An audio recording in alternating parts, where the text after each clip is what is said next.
السلام علیکم دوستوں آج کی ویڈیو میں آپ کو سناؤں گی ہمارے پیارے نبی صلی اللہ علیہ وآلہ وسلم کے زمانے کا ایک ایمان افروز واقعہ، طائف کا واقعہ، جہاں لوگوں نے آپ صلی اللہ علیہ وآلہ وسلم کو تکلیفیں دیں، مگر آپ نے نفرت کا جواب نفرت سے نہیں دیا بلکہ صبر اور دعا سے دیا۔ اور یہ واقعہ ہمیں صبر، رحم اور انسانیت کا پیغام دیتا ہے۔ ہمارے پیارے نبی اسلام کا پیغام لے کر طائف گئے، لیکن وہاں کے لوگوں نے آپ کو برا بھلا کہا، پتھر مارے اور بہت تکلیفیں پہنچائیں۔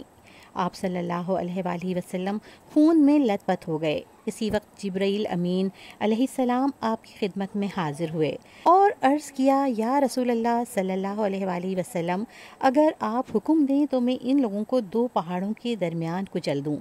لیکن رحمت للعالمین نے فرمایا، میں لوگوں کو ہلاک کرنے کے لیے نہیں آیا بلکہ میں رحمت بنا کر بھیجا گیا ہوں۔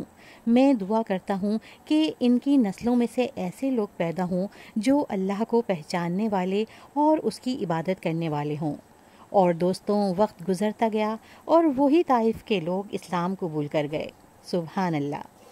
تو اس واقعے سے ہمیں یہ سبق ملتا ہے کہ ہمارے پیارے نبی صلی اللہ علیہ وآلہ وسلم کا اصل پیغام صرف رحم، صبر اور محبت ہے۔ اللہ تعالی ہمیں بھی اس راستے پر چلنے کی توفیق عطا فرمائیں، آمین ثم آمین۔ دوستوں، ویڈیو پسند آئی ہے تو ویڈیو کو لائک کریں، زیادہ سے زیادہ شیئر کریں اور چینل کو سبسکرائب کریں۔